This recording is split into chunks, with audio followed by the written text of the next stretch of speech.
Millionaire falls into despair. Hearing the nurse's last name, it was simply the same as his late wife's. The autumn wind whistled through the historic streets of Cambridge, scattering golden leaves across the cobblestones, as Alexander Blackwood's chauffeur-driven Bentley glided to a stop before the Grand Addenbrooke's Hospital. At 59, Alexander carried himself with the dignified bearing of a man who had built an empire from scratch, yet his steel-grey eyes held a perpetual shadow of melancholy that 7 years had failed to erase. "Same time next week, Mr. Blackwood?" Thomas, his chauffeur of 15 years, asked while opening the car door. "Yes, Thomas. Though I doubt these checkups will reveal anything new," Alexander replied, straightening his bespoke suit. These weekly visits had become more ritual than necessity, a habit he maintained partly out of prudence, partly out of a stubborn connection to the past. The hospital's modern interior contrasted sharply with its Victorian facade. Alexander navigated the familiar corridors with practiced ease, nodding to the occasional staff member who recognized him, one of the hospital's most generous benefactors. The Blackwood Wing, dedicated to innovative cancer research, stood as a testament to his philanthropy and a memorial to his late wife, Victoria. As he sat in the waiting room of the cardiology department, Alexander's thoughts drifted to the morning's board meeting. His companies were thriving. The technology division was about to launch a groundbreaking sustainable energy project, and the real estate portfolio had expanded into emerging markets. Yet success felt hollow without Victoria to share it with. "Mr. Blackwood?" A young nurse's voice pulled him from his reverie. "Dr. Harrison will see you now." Alexander looked up, and the world seemed to tilt on its axis. The nurse before him couldn't have been more than 25, with auburn hair pulled back in a practical bun, but it was her face that caused his breath to catch. The resemblance was uncanny. The same delicate nose, the same arch of the eyebrows. Even the way she held her clipboard reminded him of Victoria. "Are you all right, sir?" she asked, concern filling her hazel eyes. Victoria's eyes. Yes, quite fine," he managed, rising from his seat. His gaze fell to her name tag, and his heart nearly stopped. "Nurse Emma Hamilton?" "That's right," she smiled, the same smile that had captivated him 28 years ago when he'd first met Victoria Hamilton at a gallery opening in London. Alexander followed Emma down the corridor, his mind racing. Hamilton wasn't an uncommon surname, he told himself, but combined with that face. He watched as she efficiently took his vital signs, her movements graceful and precise. The young nurse maintained professional small talk, unaware of the thunderstorm of questions brewing in his mind. "How long have you been working at Addenbrooke's?" he asked, trying to keep his voice casual. "Just 6 months," Emma replied, recording his blood pressure. "I completed my nursing degree at King's College London and was fortunate enough to secure a position here. Do you have family in Cambridge?" A flicker of something. Sadness? Resignation? Crossed her features. "No, sir. I was adopted as an infant. My adoptive parents live in York, but I wanted to start fresh somewhere new."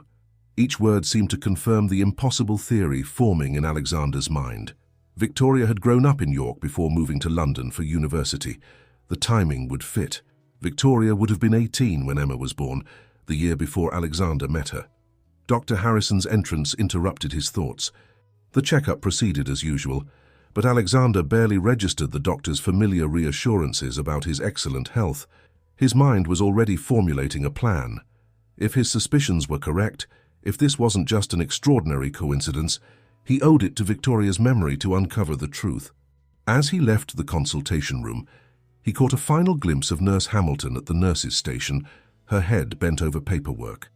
The afternoon sun streaming through the windows caught her hair, creating a halo effect that made her look even more like Victoria. Alexander pulled out his phone and dialed a number he hadn't called in years. "Margaret, it's Alexander. Yes, it's been too long. Listen, I need to speak with you about Victoria, about something that might have happened before I met her. Could we meet for tea tomorrow?" "Yes, it's important. Very important." He ended the call and walked toward the hospital exit, his heart lighter than it had been in years. For the first time since Victoria's passing, he felt a sense of purpose, a mission that transcended his business empire. If Emma Hamilton was who he suspected she might be, this chance encounter could change both their lives forever. As the Bentley pulled away from the hospital, Alexander watched the building recede in the rear window. In his mind's eye, he saw Victoria as she was when they first met, young, vibrant, full of dreams about art and beauty. Had she carried a secret all those years? And if she had, what would she want him to do now? The autumn wind had died down, leaving the streets of Cambridge in a contemplative hush. Tomorrow, he would begin his journey into the past, guided by the ghost of a love that had never truly left him. For now, he sat back in the leather seat, closed his eyes, and allowed himself to remember Victoria's smile, the same smile he had just seen on a young nurse's face. The drawing room at the University Arms Hotel remained exactly as Alexander remembered it. Elegant Georgian windows overlooking Parker's Piece, delicate bone china cups, and the gentle murmur of refined conversation. Margaret Worthington Hamilton sat across from him, every bit the aristocrat she had always been, her silver hair perfectly coiffed, her posture impeccable despite her 75 years. "I must admit, Alexander, your call was unexpected," Margaret said, stirring her Earl Grey with practiced precision. 7 years of minimal contact, and suddenly you're asking about Victoria's life before you met her. What brought this on? Alexander leaned forward, his fingers drumming lightly on the pristine tablecloth. "Yesterday, at Addenbrooke's, I met a young nurse. Her name is Emma Hamilton, and she's the spitting image of Victoria at that age." The teacup in Margaret's hand trembled almost imperceptibly, but Alexander caught it, along with the flash of recognition in her eyes before she could mask it. "Margaret," he said softly, "I need to know. Did Victoria have a child before we met?" The elegant room seemed to hold its breath. Margaret set down her cup and looked out over Parker's Piece, where students lounged on the grass despite the autumn chill. When she finally spoke, her voice carried the weight of long-buried secrets. "I always told Victoria that truth has a way of surfacing, no matter how deeply we try to bury it." She turned back to Alexander, her eyes glistening. It was 1994. Victoria was in her final year of sixth form. She fell in love with a young artist who was spending the summer in York, James Crawford. Talented boy, but completely unsuitable, of course. When Victoria discovered she was pregnant, James had already returned to his studies in Paris. Alexander listened intently, each word filling in pieces of a puzzle he hadn't known existed during his 21 years of marriage. Did you force her to give up the baby?" Margaret's laugh was bitter. "Force her? No, Alexander. Victoria made that choice herself. She had such dreams. University, her art, the life she wanted to build. She knew she couldn't provide the life that baby deserved, not then. The adoption was arranged through a private agency in York. All we knew was that the baby went to a good family." "And James Crawford?" "We tried to contact him, but he disappeared into the art scene in Montmartre. Victoria wrote him letters that were never answered. Eventually she focused on healing, on moving forward. Then she met you." Alexander remembered that first meeting at the Royal Academy's summer exhibition. Victoria had been 23, recently graduated from the Slade School of Fine Art, her paintings already gaining attention in London's galleries. He'd been 34, building his first tech company, and completely captivated by her passion for art and life. "She never told me," he said quietly. "All those years." Margaret reached across the table and placed her hand over his, a gesture so unexpected it made him look up. "She wanted to, Alexander, especially after you two discovered you couldn't have children of your own. But she was afraid. Afraid of your judgment, afraid of reopening old wounds, afraid of disturbing the life her daughter might have built. Did she ever try to find her? She would look sometimes when she thought I didn't notice. She kept a small diary during that time, before, during, and after the pregnancy. I found it when we were clearing out her studio. I've kept it all these years, unable to part with it, unable to read it fully myself." Margaret's voice cracked slightly.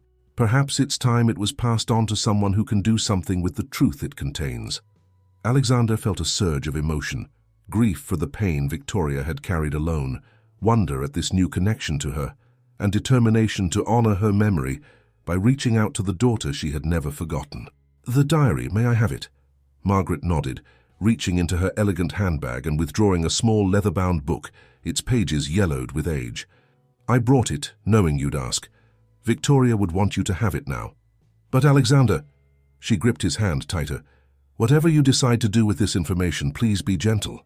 Emma's life, her relationship with her adoptive family, It's all delicately balanced.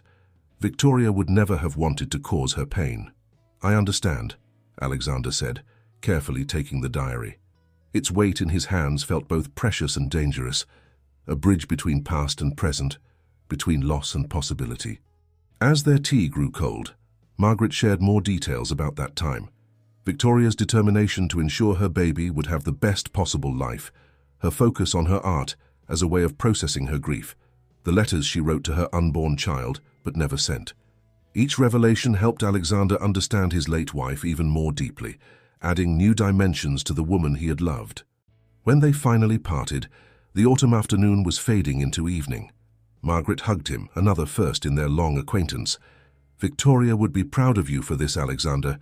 Just promise me you'll let me know what happens. She's my granddaughter, after all.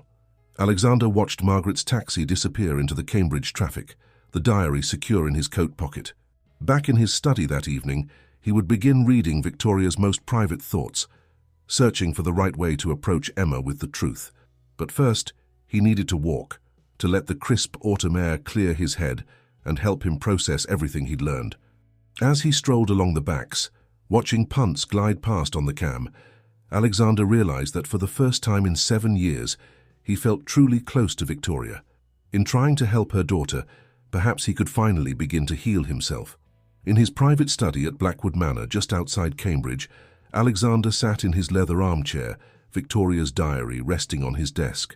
The room remained exactly as she had last seen it, her paintings still adorning the walls, her favorite reading chair by the window untouched. Only now, 7 years later, would her deepest secrets finally surface in this space they had shared. With trembling fingers, he opened the diary. Victoria's elegant handwriting flowed across the pages, as familiar to him as his own. The first entry was dated April 15, 1994. Today I met someone who makes the world feel like a canvas waiting to be painted.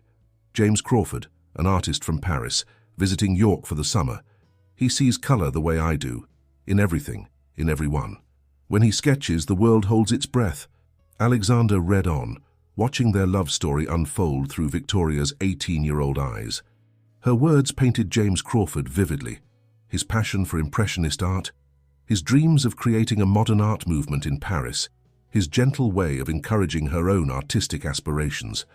Their summer romance bloomed across the pages, innocent and intense. Then came the September entry that changed everything. The test was positive. I'm carrying a child. Our child. James is already back in Paris and my letters go unanswered. Mother says she can handle the situation, but this isn't a situation to be handled. This is a life. My life. My baby's life. Subsequent entries revealed Victoria's internal struggle, her determination to ensure her child would have opportunities she couldn't provide at 18. I've made my decision. The adoption agency promises the best care. A family who can give my baby everything I cannot. University is waiting, my art is calling, and this child deserves more than a struggling teenage mother. But how do I say goodbye to someone who is part of my soul? Alexander had to pause, his vision blurring. He reached for the glass of whiskey he'd poured earlier but left it untouched. These were Victoria's raw emotions. They deserved his complete presence. The entries during her pregnancy showed a different side of his late wife. She wrote letters to her unborn child, never sent, but preserved in these pages. My dearest little one, today you moved inside me for the first time. I want you to know that this choice, to give you to a family who can provide the life you deserve, comes from the deepest love. Someday I hope you'll understand. I dream of the woman you'll become, the life you'll lead. Know that wherever you are, a piece of my heart goes with you. The final entry about the birth brought tears to Alexander's eyes. She has my eyes. For one precious moment I held her, memorizing every detail of her perfect face. I named her Emma, it means whole, universal, because in those brief minutes, she made my world complete. The nurses say the family chosen for her is kind, loving, successful. They live in York. Perhaps someday our paths will cross. Alexander closed the diary, overwhelmed.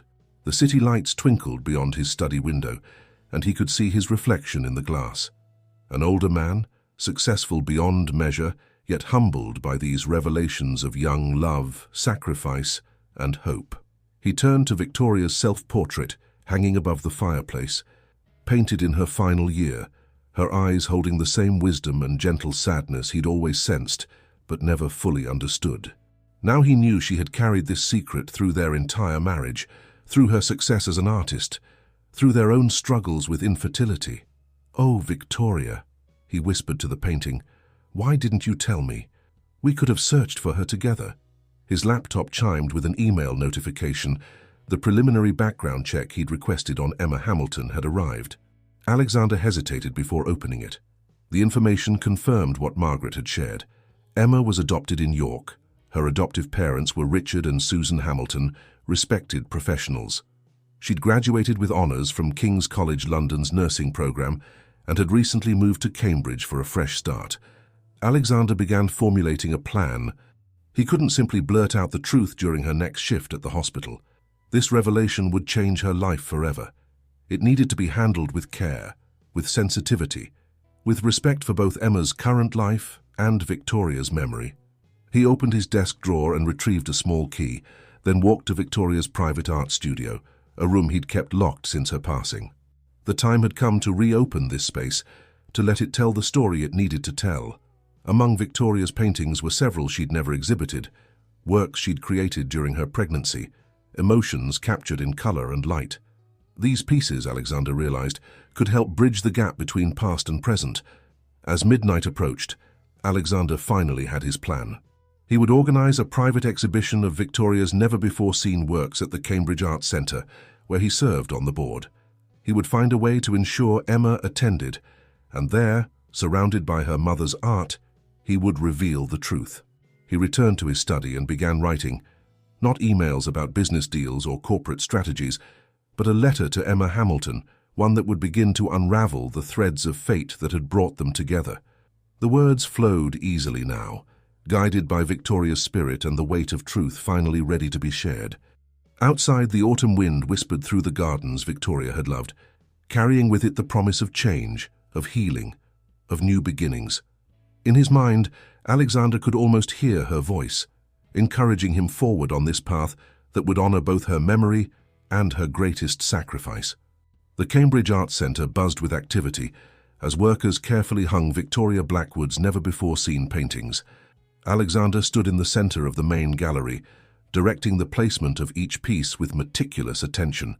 Every painting told part of the story, abstract works in blues and golds from the summer of 1994, emotional pieces filled with swirling colours from her pregnancy months, and the centrepiece, a self-portrait Victoria had painted while expecting, subtle enough that only those who knew the truth would recognise the gentle curve of her figure beneath flowing fabric.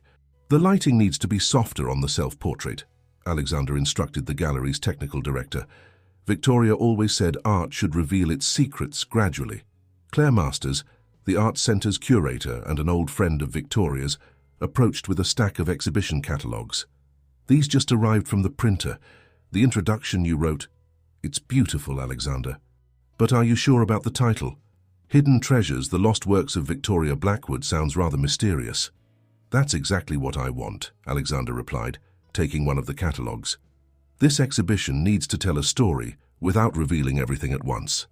He'd spent weeks preparing for this moment. The invitation list had been carefully curated: art critics, local dignitaries, hospital board members, and most importantly, the entire nursing staff of Addenbrook's cardiology department. He'd made sure Emma's invitation included a personal note requesting her presence as one of the healthcare professionals who had cared for him. The exhibition would open in 2 days, but tonight was the private viewing for Victoria's closest friends and family.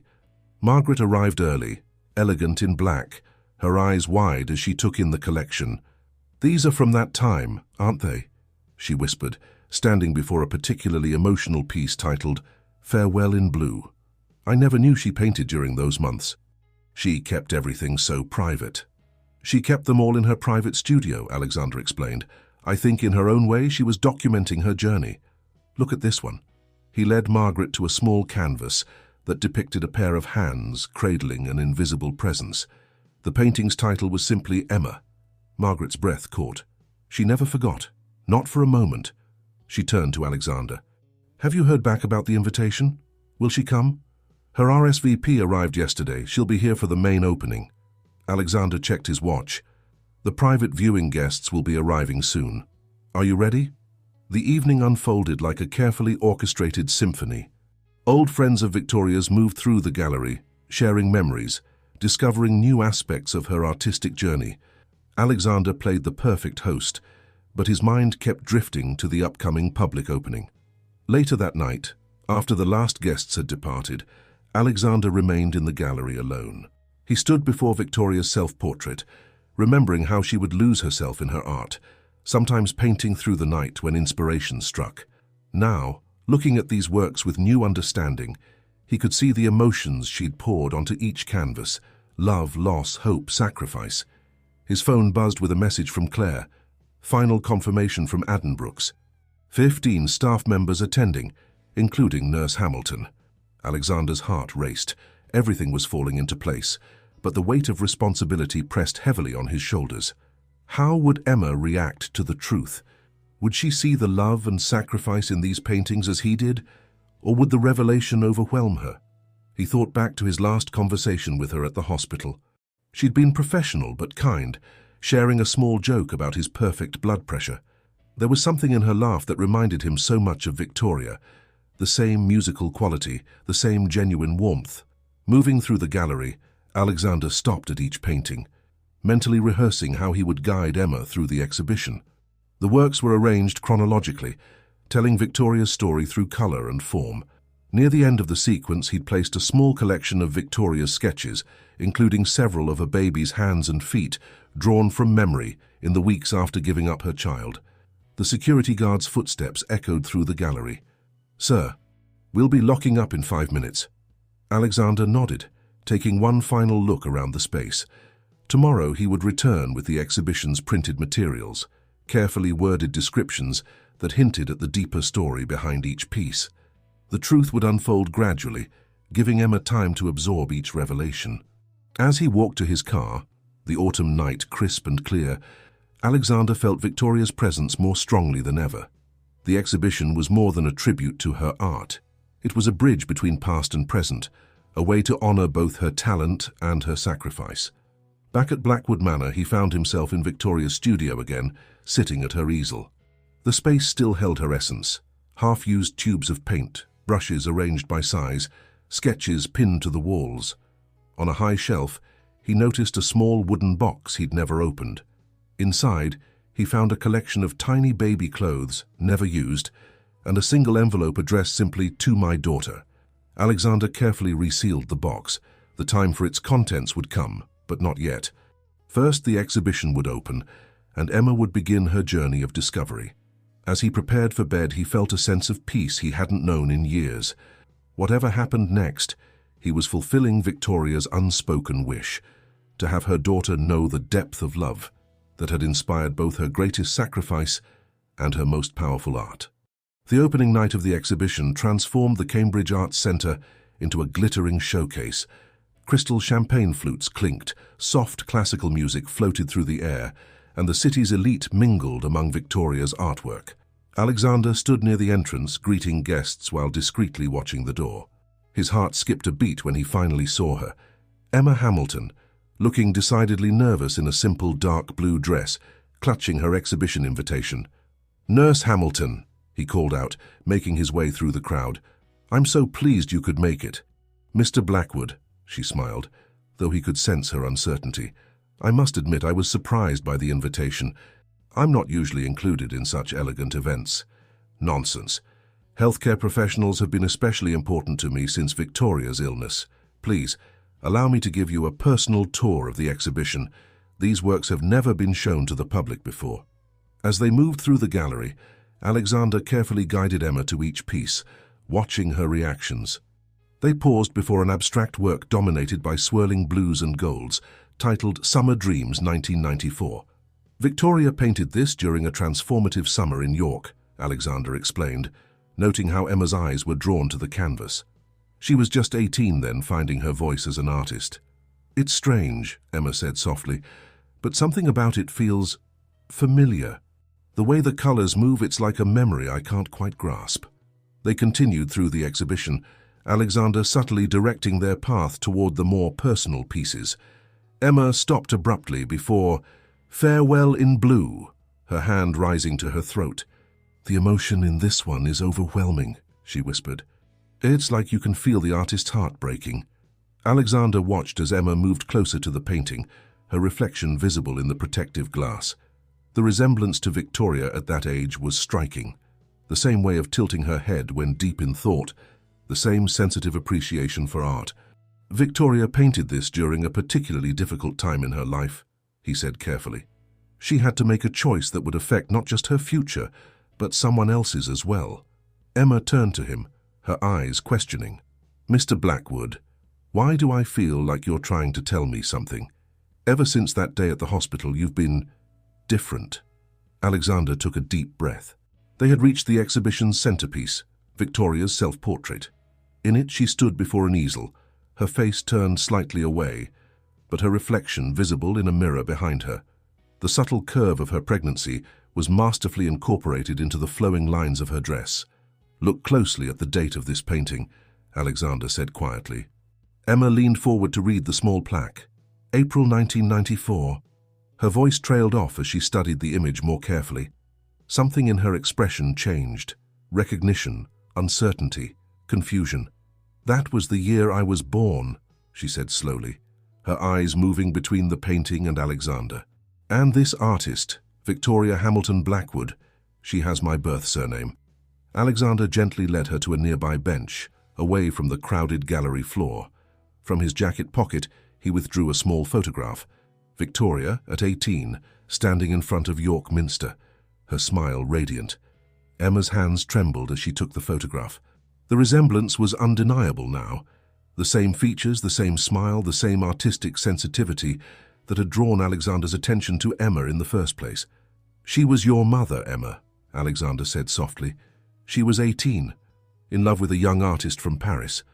When she discovered she was pregnant, she made the hardest decision of her life, to give you the opportunities she couldn't provide then." Tears welled in Emma's eyes as she stared at the photograph. "But my adoption records. I tried to find information years ago. Victoria wanted to protect you, to ensure you had the chance to build your own life, without the weight of her choice affecting your future. But she never forgot you. Every painting in this room from 1994 tells part of your story." Emma stood abruptly, her professional composure cracking. I need some air." Alexander nodded, understanding. "Of course. The garden terrace is through those doors. Take all the time you need, and Emma," he added as she turned away, "there's so much more to tell you when you're ready to hear it." He watched as she hurried toward the terrace, the photograph still clutched in her hand. Around them the exhibition continued, guests admiring Victoria's work, unaware of the profound moment of discovery they had just witnessed. Claire appeared at his side. "Was that—" "Yes," Alexander replied quietly. "Victoria's daughter. Our paths crossed at the hospital of all places. Life has a way of bringing people together," Claire mused. "What will you do now?" Alexander's eyes remained fixed on the terrace doors. "Whatever Emma needs. Victoria would have wanted that. The truth is out now. The rest will unfold in its own time." The autumn evening had turned cool, and through the glass doors he could see Emma standing alone, her figure silhouetted against the garden lights, holding Victoria's photograph to her heart. In that moment, she looked so much like her mother that Alexander felt his own eyes fill with tears. The past and present had finally converged, and tomorrow would bring the beginning of a new chapter for them both. 3 days after the exhibition opening, Emma sat across from Alexander in the conservatory of Blackwood Manor, surrounded by Victoria's beloved orchids. Afternoon sunlight filtered through the glass ceiling, casting gentle shadows on the antique tea service between them. She held Victoria's diary in her hands, but hadn't opened it yet. "I've called in sick to work," Emma admitted, her fingers tracing the diary's worn leather cover. "I can't seem to focus on anything else since the exhibition. It's like my whole life has shifted sideways." Alexander poured her tea the way Victoria had always taken it, a splash of milk, no sugar. "Take all the time you need. I've already spoken with Dr. Harrison about extending your leave. The hospital understands." "You did that for me?" Emma looked up, surprised. "You barely know me." "But Victoria knew you," Alexander said gently. For 9 months you were her whole world. Everything in that diary, every painting from that period was about you.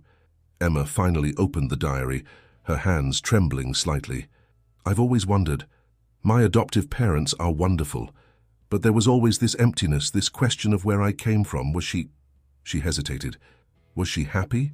After? Alexander chose his words carefully. Victoria lived a full life. She became a celebrated artist. We had a wonderful marriage, and she never lost her capacity for joy. But there was always a quiet sadness in her, especially around your birthday. She would disappear into her studio for hours on those days. The painting of the baby's hands, Emma said softly. That was from memory, wasn't it? Yes. She held you for just a few minutes after you were born. She counted your fingers and toes, memorized your face. In her diary she wrote that you had her eyes. Emma touched her face unconsciously, as if trying to feel the features she shared with Victoria. Did she ever try to find me? She wanted to, but she was afraid of disrupting your life, of causing confusion or pain. The adoption agency had promised you were with a loving family. She hoped you were happy. I am, Emma assured him. The Hamiltons gave me everything she wanted for me. Education, opportunities, love. I just never understood why my birth mother gave me up until I saw those paintings. All that emotion, all that love. Alexander reached for a large portfolio on the side table. There's something else you should see. He carefully extracted a series of sketches, quick studies Victoria had done during her pregnancy. Page after page of hopes and dreams illustrated in swift, sure strokes. A baby in a sunlit nursery, tiny hands reaching up, a mother's embrace. Emma's tears fell freely now. She imagined a whole life for me. Victoria was just 18, but she loved you enough to want more for you than she could give then.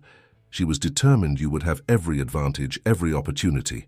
And now here I am, having tea in her home, surrounded by her art. Emma wiped her eyes. Did you ever have other children? A shadow crossed Alexander's face. We couldn't. We tried for years, but it wasn't meant to be. Now I wonder if that was part of why Victoria never told me about you. The pain of that loss combined with the pain of having given you up. Emma stood suddenly, walking to one of Victoria's orchids. She touched a delicate petal. These were her favorites? Yes. She said they reminded her that beautiful things take time and patience to bloom. Like the truth, Emma said quietly. She turned back to Alexander. I have so many questions. About her childhood, her art, what kind of person she was. And about my biological father, do you know anything about him? Alexander nodded. His name was James Crawford. He was a French artist who spent one summer in York. Victoria's diary mentions him, and Margaret, your grandmother, has told me what she knows. Would you like to meet her? Emma's eyes widened. My grandmother is alive? Very much so. She's been hoping to meet you. She lives here in Cambridge, actually. Cambridge. Victoria's diary mentions that you have her chin. A small laugh escaped Emma, half sob, half wonder. I have a grandmother, and I have her chin. She returned to her seat, picking up her teacup with shaking hands. Everything's happening so fast. Yesterday I was just Emma Hamilton, nurse at Addenbrooke's.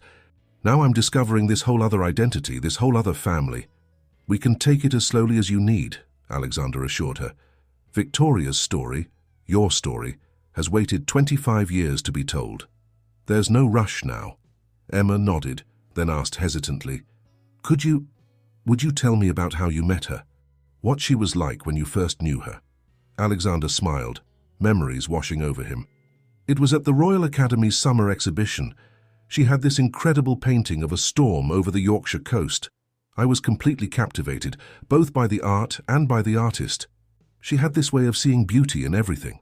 As the afternoon light softened into evening, Alexander shared story after story about Victoria, her passion for art, her quiet strength, her gentle humor. Emma listened intently, occasionally wiping away tears, but more often smiling as she discovered piece after piece of her own history. When Emma finally left that evening, she carried with her Victoria's diary, a portfolio of sketches and the photograph from the exhibition. But more importantly, she carried a new understanding of where she came from and the profound love that had shaped her very existence. Alexander watched her car disappear down the Manor's drive, thinking about how Victoria would have loved this moment, their daughter finding her way home at last. The late autumn sun cast long shadows across the immaculate garden of Margaret's Georgian townhouse in central Cambridge. Emma stood at the wrought-iron gate, her heart pounding. Alexander waited patiently beside her, understanding her hesitation. "She's been waiting 25 years for this moment," he said gently. "Just like you." Emma smoothed her dress, one she'd carefully chosen for this occasion. "What do I call her?" "Mrs. Worthington Hamilton seems too formal, but grandmother feels presumptuous." "Why don't we let her tell you?" Alexander suggested, opening the gate. Margaret was already at the door, her aristocratic composure betraying only the slightest tremor in her hands. "Emma," she breathed, taking in every detail of her granddaughter's face. "You look so much like her. Please come in."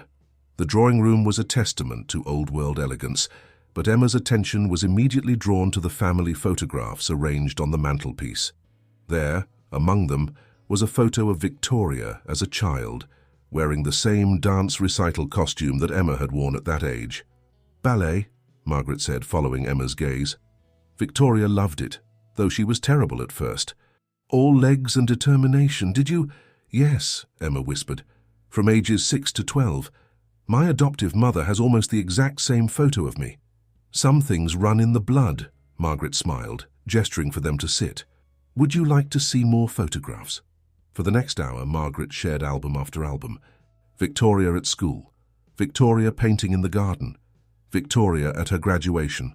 Each image revealed another piece of Emma's heritage, another echo of shared traits. "This was her first art show," Margaret explained, pointing to a photograph of a teenage Victoria standing proudly beside a landscape painting.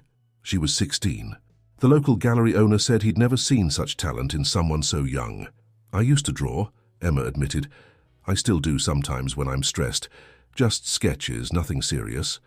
Margaret exchanged a glance with Alexander before rising and disappearing into another room. She returned with a portfolio. "These are some of Victoria's early sketches from when she was your age. Perhaps you'd like to look at them?" Emma opened the portfolio with trembling fingers.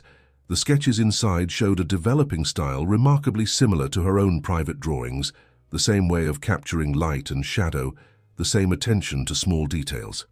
"I have something else for you," Margaret said softly. She handed Emma a small velvet box. Inside was a delicate silver locket. "Victoria wore this every day until she met Alexander. Inside—" Emma opened the locket to find a tiny curl of baby hair. Her hair. "She kept it all those years?" Emma's voice cracked. "She kept everything." Margaret reached for Emma's hand. "My darling girl, there's something you need to understand. Giving you up was the hardest thing Victoria ever did. She was so young, but she loved you enough to want more for you than she could provide then." "Did she—" Emma hesitated. "Did she ever regret it?" "She regretted the circumstances that made it necessary," Margaret answered carefully. "But she never regretted giving you the chance at a better life. Every achievement we heard about through the adoption agency's annual updates, your academic excellence, your choice to pursue nursing, confirmed for her that she'd made the right choice." "You received updates?" "Very basic ones, just general information about your well-being. Victoria would read them over and over. When you won that science prize in secondary school, she was bursting with pride even though she couldn't tell anyone." Emma fingered the locket, processing this new information. "My adoptive parents always encouraged my interest in science and healthcare. They said it was my calling." "Just like Victoria's calling was art," Margaret smiled. "Different paths, same determination to make a difference in the world." As afternoon turned to evening, they shared more stories. Margaret revealed how Victoria had channeled her grief into her art, creating some of her most powerful works in the years following Emma's birth. She spoke of Victoria's joy upon meeting Alexander, her successful career, and how she never forgot the daughter she'd given up. "I want you to know," Margaret said as Emma prepared to leave, "that you have a home here now, if you want it. We can take things slowly, build our relationship gradually, but you're family, Emma. You always have been." Emma hugged her grandmother impulsively, surprising them both. "I'd like that," she whispered. As they walked back to Alexander's car, Emma clutched the velvet box containing the locket. "Everything's changing so fast," she said. "My shifts at the hospital seem surreal now, like I'm living in two different worlds." "Take your time," Alexander advised. There's no rush to figure everything out. Victoria would want you to process this in your own way, at your own pace. Emma nodded, then asked hesitantly, would it be possible to see Victoria's studio sometime? To see where she worked? Of course, Alexander smiled. Whenever you're ready. It's exactly as she left it. As they drove through the darkening Cambridge streets, Emma opened the locket once more, touching the tiny curl of hair that had connected her to Victoria all these years. For the first time since learning the truth, she felt not just the weight of discovery, but the promise of belonging. A week after meeting Margaret, Emma stood before the door to Victoria's studio at Blackwood Manor. Alexander had given her space and time to prepare for this moment, understanding its significance. The key trembled in her hand as she inserted it into the lock. "Take as long as you need," Alexander said softly. "I'll be in my study if you want me." The door opened with a gentle creak, releasing the preserved essence of 7 years past. Sunlight streamed through the large bay windows, illuminating dust motes that danced in the air. Emma stepped inside, immediately enveloped by the lingering scent of oil paints and turpentine. The studio was a time capsule of artistic life. Half-finished canvases leaned against walls, brushes stood in jars like dormant soldiers, and an easel waited patiently by the window, still holding the last canvas Victoria had worked on. Emma approached it slowly, taking in the unfinished painting, a sunrise over Cambridge's spires, the golden light only partially captured. "She was working on this the day before she fell ill," Alexander's voice came softly from the doorway. "She never got to finish it." Emma nodded, unable to speak. Her eyes roamed the space, taking in every detail.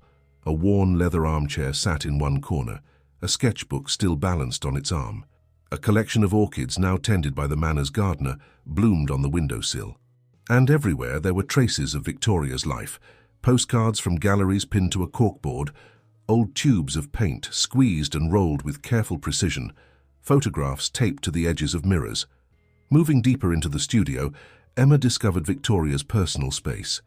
A small desk held stacks of correspondence, art magazines, and a day planner still open to that final week. Above it hung a bulletin board covered with inspiration, fabric swatches, dried flowers, sketches and photographs. Then she saw it, tucked into the corner of the bulletin board, partially hidden behind other papers. A small ultrasound image, yellowed with age. Emma's hand flew to her mouth as she gently unpinned it. "She kept it," she whispered. "All these years, Victoria never let go of you," Alexander said, still standing respectfully by the door. "Not really." Emma continued her exploration, finding treasures in every corner. A drawer filled with cards from her first gallery showing, a shelf of art books with passionate notes scribbled in the margins, a collection of small paintings that seemed to track the changing seasons through the studio's windows. In a wooden box on a high shelf, she discovered something that made her gasp. Baby clothes, never worn, carefully preserved. Beneath them lay a sealed envelope addressed simply to "My daughter." "Should I?"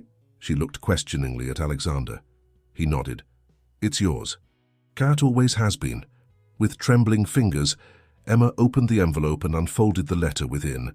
"My dearest Emma, if you're reading this, you've found your way back to me, though I may no longer be here to welcome you. I want you to know that every day of my life, I carried you in my heart. Every painting I created held an echo of the love I felt during those 9 months we shared. I was so young when I had you, full of dreams but unable to provide the life you deserved. Giving you up was the hardest choice I've ever made, but also the most loving one I could make as your mother. I wanted you to have every opportunity, every chance at happiness.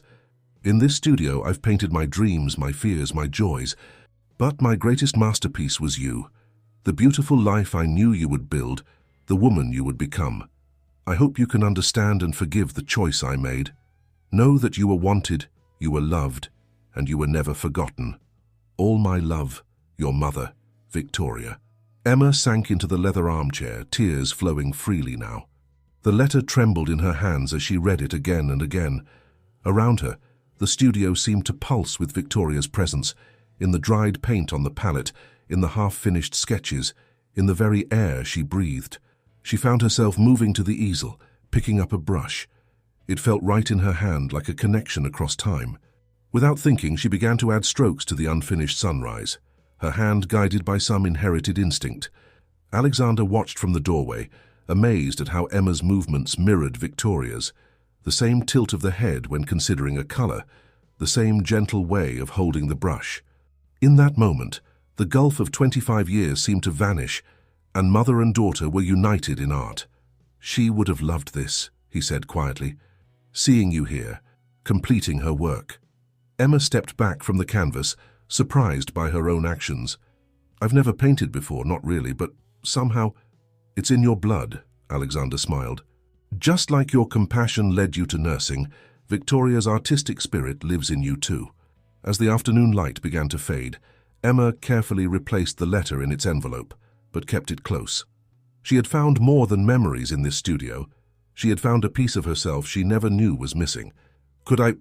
Would it be all right if I came here sometimes? To paint or just to be?" "This space is yours now too," Alexander replied. "Victoria would want you to use it to make it live again." Emma looked around the studio one last time before leaving, taking in the essence of the mother she never knew, but whose love had shaped her life in ways she was only beginning to understand. The unfinished sunrise on the easel now held both their brushstrokes, a bridge between past and present, between loss and discovery, between mother and daughter. Emma sat in her small Cambridge flat, her laptop open before her, trying to find the right words to write to her adoptive parents in York. 2 weeks had passed since the revelation at the exhibition, and she had only managed brief, vague phone calls with them. Now it was time for the full truth. "Dear Mum and Dad," she typed, then paused, remembering their unconditional love throughout her life. They deserved more than an email. Picking up her phone, she dialed their number. Her adoptive mother answered on the second ring. "Emma, darling, we were just talking about you." "Mum," Emma's voice caught slightly, "are you and Dad free this weekend? I need to come home. There's something important I need to tell you both in person." "Of course, sweetheart. Is everything all right? You've seemed distant lately." "I'm fine," Emma assured her. "Better than fine, actually, just dealing with some big changes. I'll explain everything when I see you." After arranging the details of her visit, Emma called Alexander at his office. "I'm going to tell them this weekend," she said without preamble. "Would you like me to come with you?" he offered. "I could help explain." "No," Emma said gently.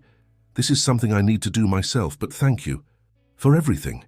At Addenbrooke's hospital, Emma had returned to work, though her colleagues noticed a change in her.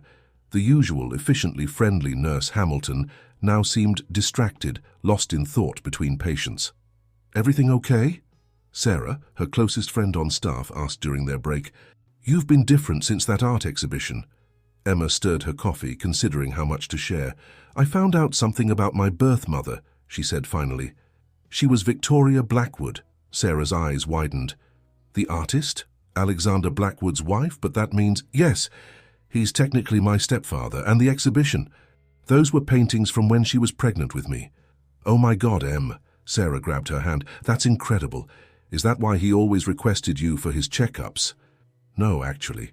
He didn't know either, not until he noticed the resemblance. It's all been quite overwhelming." "I can imagine," Sarah squeezed her hand.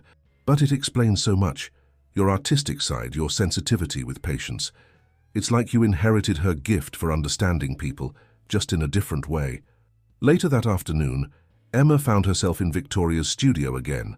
She'd taken to spending time there between shifts, sometimes painting, sometimes just sitting in the leather armchair, absorbing the atmosphere. Today she was attempting to capture the view from the window, her first real painting. Alexander found her there, squinting critically at her canvas. "That's quite good," he said, studying her work. "Victoria always said the key to painting light was to observe how it changes things, not just the light itself." "I keep finding these connections," Emma said, setting down her brush. "Little things she wrote in her journals that resonate with me. The way she described colors, her thoughts about healing through art. It's like discovering parts of myself I never understood before." "You're integrating both sides of your heritage," Alexander observed. "Your compassion as a nurse, your artistic sensitivity, they're not separate things anymore." Emma nodded, then shared her plans for the weekend. "I'm nervous about telling my adoptive parents. They've been everything to me. I don't want them to feel threatened by all this. From everything you've told me about them, they sound like remarkable people. Victoria would have been grateful to them for giving you the life she wanted for you. That's just it, Emma said, cleaning her brush. They did everything she hoped for when she gave me up. They supported my education, encouraged my interests, loved me unconditionally. Learning about Victoria doesn't change that. Have you thought about what you want going forward? Alexander asked carefully. Your relationship with them, with Margaret, with me. Emma set down her cleaning supplies and turned to face him.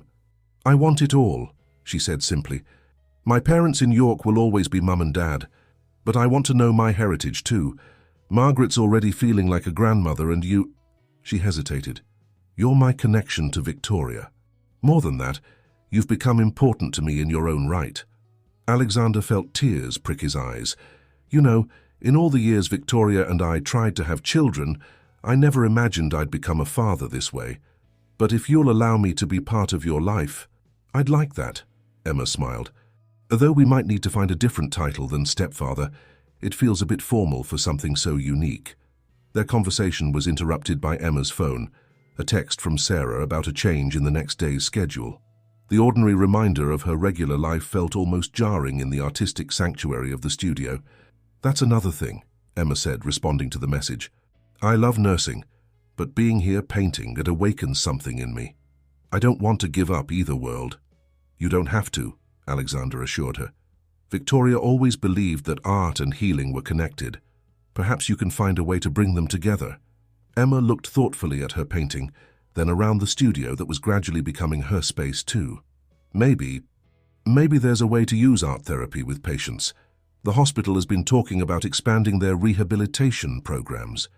You know, Alexander said carefully, Victoria always wanted to establish an art therapy foundation. The plans are still in my files somewhere.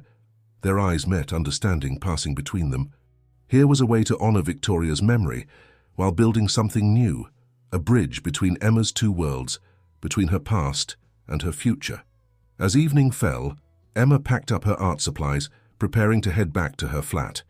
Tomorrow would bring another hospital shift, and the weekend would bring the challenging conversation with her adoptive parents. But for the first time since discovering her identity, she felt truly centered, a daughter of two worlds, carrying forward the best of both. The familiar streets of York welcomed Emma home on a crisp Saturday morning. Her childhood home looked exactly as it always had.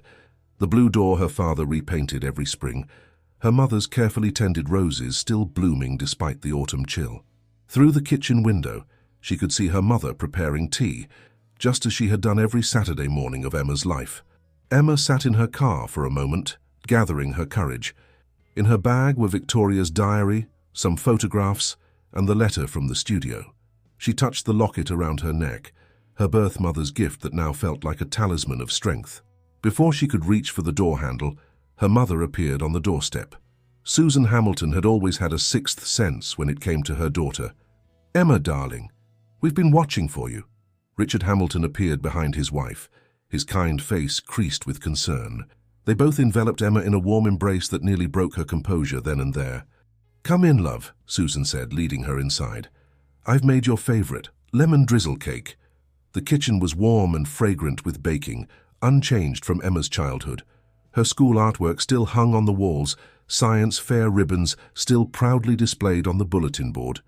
Every corner held memories of the loving home they had given her. Before we have tea, Emma said, her heart racing, I need to tell you something important. They sat at the familiar kitchen table where Emma had done her homework, where they had shared countless family meals, where all important family discussions had taken place. I found my birth mother, Emma began gently, watching their faces. Or rather, she found me in a way. Susan reached for Richard's hand. They had always known this day might come. They had been open with Emma about her adoption from the beginning. Her name was Victoria Blackwood, Emma continued. She was an artist, quite famous actually. She passed away 7 years ago, but her husband recognized me when I was assigned as his nurse at Addenbrooke's. Emma carefully removed the photographs from her bag, showing them to her parents. Susan gasped softly at the resemblance. She was so young when she had you, Susan said, studying the picture of Victoria at 18. Just a girl herself. She was, Emma agreed, then pulled out Victoria's letter. She wrote this for me. Would you like to read it? Richard took the letter with trembling hands, holding it so Susan could read it too. Emma watched their faces as they absorbed Victoria's words about love, sacrifice and hope for her daughter's future. "Oh, sweetheart," Susan's eyes filled with tears. "She wanted exactly what we wanted for you. Every opportunity, every chance at happiness. You gave me all of that," Emma said firmly, reaching for both their hands. "Everything she hoped for when she made her decision, you provided. You are my parents in every way that matters." Richard cleared his throat, emotion making his voice rough. "Tell us about her. About the family you've discovered?" Emma shared everything. The exhibition, Margaret's warmth, Alexander's support, the studio where she was learning to paint. With each revelation she watched her parents carefully, but saw only love and genuine interest in their faces. "There's something else," Emma said, pulling out her phone to show them photos. "I've been painting in Victoria's studio. It turns out I might have inherited some of her talent." Susan studied the paintings with wonder. "We always knew you could draw. Remember all those anatomical sketches you made when you were studying nursing? But this is beautiful, Emma." "That's the thing," Emma said carefully. "I love nursing, but I'm feeling drawn to art too. Alexander mentioned that Victoria had plans for an art therapy foundation. I'm thinking of exploring that, combining both worlds." "Of course you are," Richard smiled. "You've always had such a big heart, wanting to help people. If you can do that through both medicine and art, it seems perfect." "You're not," Emma hesitated. "You're not upset about any of this?" "Upset?" Susan moved to embrace her daughter. "Emma, love, your father and I have thanked God every day for 25 years for the gift of being your parents. Learning about Victoria, about your birth family, that doesn't change our love for you. It just means there are more people to love you now." "Your mother's right," Richard added. "We've always known there was another mother out there who loved you enough to give you to us. Now we know her story, can honor her sacrifice, and thank her for the precious gift she gave us." Emma couldn't hold back her tears any longer. "I was so worried. I thought you might feel like you were losing me." "Oh, darling." Susan stroked her hair. "Love doesn't divide. It multiplies. Having more family doesn't mean you have less love for us. It means your heart has grown bigger." "Speaking of family," Richard said, wiping his own eyes, "perhaps we should meet this Alexander and Margaret. If they're going to be part of your life, they should be part of ours too." Emma looked up in surprise. "You'd want that?" "Of course," Susan said firmly.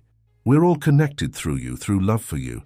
Besides," she added with a twinkle in her eye, "I'd love to share some stories about your childhood with your grandmother." They spent the rest of the morning looking through Emma's baby albums, but now with new eyes, seeing echoes of Victoria in infant Emma's features, understanding where certain talents and traits had originated. Susan shared stories of Emma's childhood, and Emma shared what she had learned about Victoria's life. As they finally sat down to tea and lemon drizzle cake, Emma felt a profound sense of peace. Her two worlds weren't colliding. They were merging, enriching each other, creating something new and beautiful. "You know," Susan said thoughtfully, "I'd love to see some of Victoria's paintings. Perhaps we could visit you in Cambridge soon." Emma smiled, imagining her two families meeting, sharing stories, becoming one larger, richer family, united by love for her. "I'd like that very much," she said. "I think Victoria would have liked it too." The private dining room at the University Arms Hotel buzzed with nervous energy as two families prepared to meet. Emma had arranged everything carefully, a neutral ground that would make everyone comfortable. She stood by the window, watching as her adoptive parents' car pulled up, followed shortly by Margaret's elegant town car. Alexander placed a reassuring hand on her shoulder. "Ready?" The introductions were initially awkward, full of formal handshakes and careful politeness. But then Susan Hamilton pulled out a small photo album she'd brought, and the ice began to melt. "Emma's first day of school," she explained, showing a photograph to Margaret, who leaned in eagerly. She insisted on wearing her doctor's costume, complete with a tiny stethoscope. "Oh, look at those eyes," Margaret exclaimed. "Just like Victoria's when she was determined about something." "I have a similar photo of Victoria's first day. She wouldn't go without her paintbrushes." Richard Hamilton and Alexander found common ground discussing Emma's education and career choices, both men proud of her achievements from their different perspectives. "She was always so focused," Richard shared. Whether it was science projects or helping injured animals in the neighborhood. Alexander nodded. That same focus is emerging in her artwork now. Victoria was the same way, totally absorbed when inspiration struck. As lunch progressed, the conversation flowed more naturally.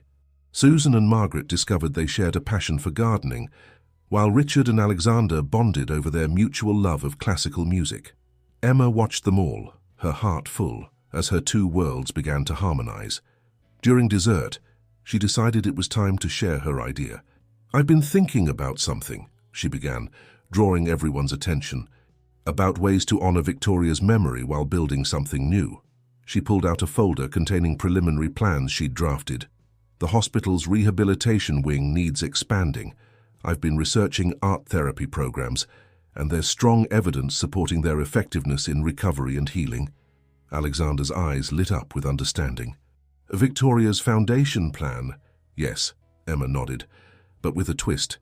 I'm proposing a comprehensive healing arts center, combining traditional medical rehabilitation with art therapy. A place where patients can heal both physically and emotionally through creative expression." She spread out her sketches, rough drawings of light-filled studio spaces, adaptable work areas for patients with different needs, galleries to display their work. "The Blackwood Wing already focuses on innovative treatments. This would be a natural extension." "It's perfect," Margaret said softly.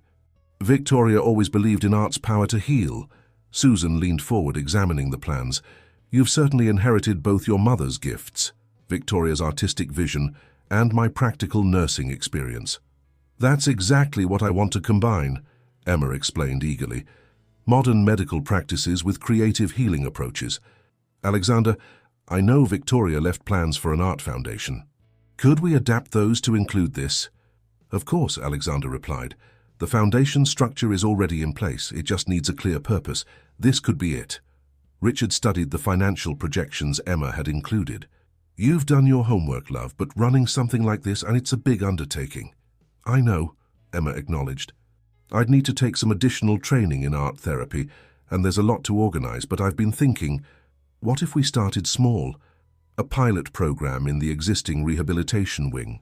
The hospital board would need to approve it," Alexander mused. "But as a major donor and board member, I could help with that. And Margaret's connections in the art world could be valuable." "We could help too," Susan offered. "I still have contacts in the nursing community up north. We could look into similar programs, see what's working elsewhere." As they discussed possibilities, Emma felt a surge of excitement. This wasn't just a way to honor Victoria. It was a chance to create something meaningful, something that combined everything she was and everything she was becoming. "There's something else," she said, pulling out one final sketch. "I'd like to dedicate a special gallery space to Victoria's work, not just her famous pieces, but her early works too, especially the ones from 1994, to show how art can help process emotion, tell stories, heal wounds." Margaret dabbed at her eyes with a napkin. She would have loved that, using her journey to help others. "The thing is," Emma continued, "I don't want to leave nursing entirely. I love working with patients, being part of their recovery.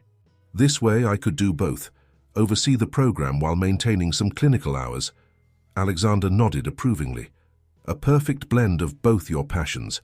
Victoria always said that true healing involves the whole person, body and soul."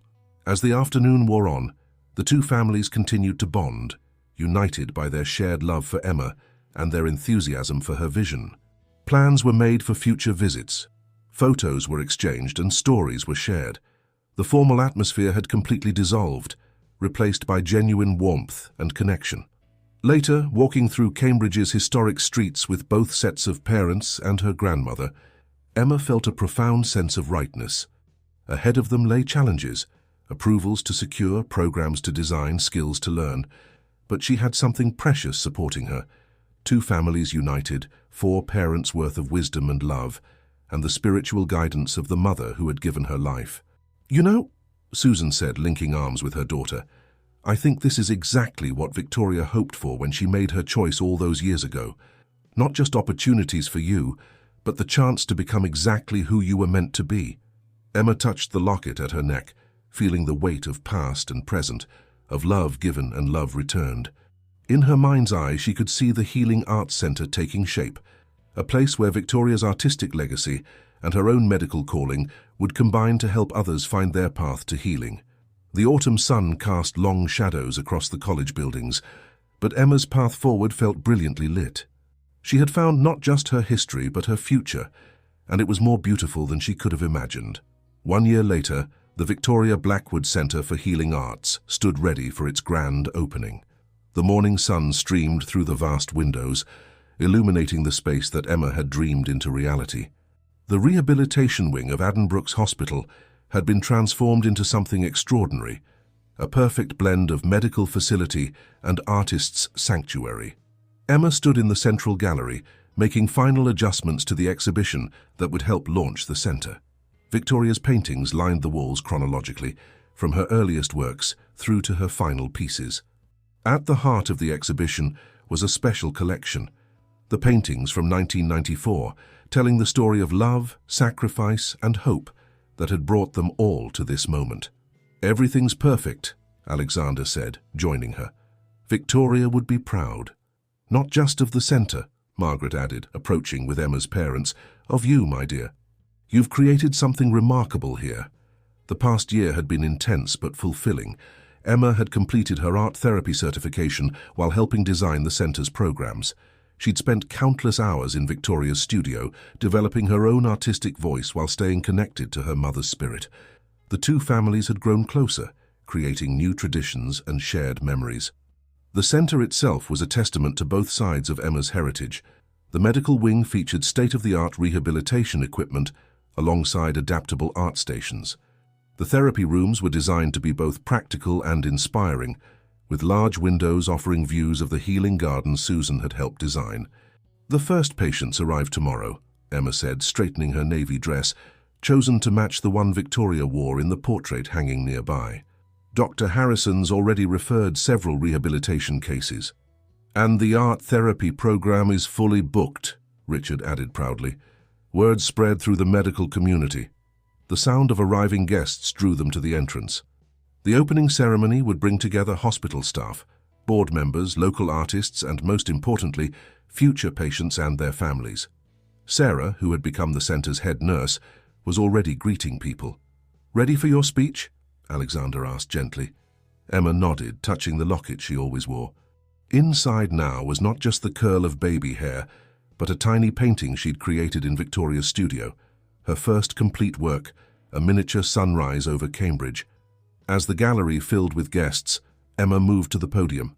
The faces before her represented every aspect of her journey. Her parents beaming proudly, Margaret elegant in Victoria's favourite pearls, Alexander watching with fatherly affection, Sarah and her nursing colleagues showing their support, and even some of her former patients who had helped trial the art therapy programs. "Welcome to the Victoria Blackwood Centre for Healing Arts," she began, her voice clear and confident. "This centre represents more than just a new approach to rehabilitation. It represents the power of love to transform and heal across generations." She gestured to the paintings surrounding them. These works tell a story, not just of artistic achievement, but of human connection. Victoria Blackwood was not only a talented artist, she was a woman who understood that healing comes in many forms. As her daughter, I've inherited not just her creativity, but her desire to help others find their path to wholeness. Emma went on to explain the centre's mission, its innovative programs, and the research already showing promising results. But it was when she spoke about family that her voice filled with emotion. This centre exists because of family, not just blood relations, but the connections we choose and nurture. It exists because two mothers loved one child enough to put her needs first. It exists because two families chose to come together rather than stand apart. And it exists because sometimes life gives us second chances to create something beautiful from loss. As she concluded her speech, Emma saw tears in many eyes, matching her own. The applause was warm and genuine, but it was the proud embraces from both sets of parents that meant the most. Later, as guests explored the centre, Emma found herself in the private family gallery, a special room displaying Victoria's most personal works, including the paintings from her pregnancy. A new addition hung among them, Emma's own painting of the studio, created during her journey of discovery. Full circle, Alexander said, joining her. Victoria's gift for healing through art, living on through you. Not just through me, Emma smiled. Through everyone who comes here seeking healing, through every patient who discovers their own creative voice. The day continued with tours, demonstrations, and heartfelt conversations. Emma moved between her roles effortlessly, medical professional discussing treatment plans, artist explaining the healing power of creativity, daughter surrounded by loving family. As evening approached, the guests departed, leaving the family to share a quiet moment in the center's garden. Susan and Margaret sat together, planning future plantings. Richard and Alexander discussed the center's next phase of development. Emma stood slightly apart, watching them all, her heart full. A gentle breeze stirred the autumn leaves, carrying the promise of new beginnings. Tomorrow, the real work would begin, helping patients find their path to healing through both medicine and art. But today was for family, for celebration, for honoring the past while embracing the future. Emma touched the locket one last time, thinking of the young woman who had made such a loving choice 26 years ago. Victoria's gift had come full circle, not just the gift of life, but the gift of purpose. In finding her past, Emma had discovered her future, creating something that would help others find their way to healing, just as she had found hers. The setting sun painted the sky in shades that reminded Emma of Victoria's paintings, gold and pink merging with deepening blue. It was the kind of sky that spoke of endings and beginnings, of stories completed and new chapters waiting to be written. In that moment, surrounded by both her families, Emma felt Victoria's presence more strongly than ever, not as a shadow of loss, but as a light guiding the way forward, showing how love could heal, transform, and create something beautiful from life's unexpected turns.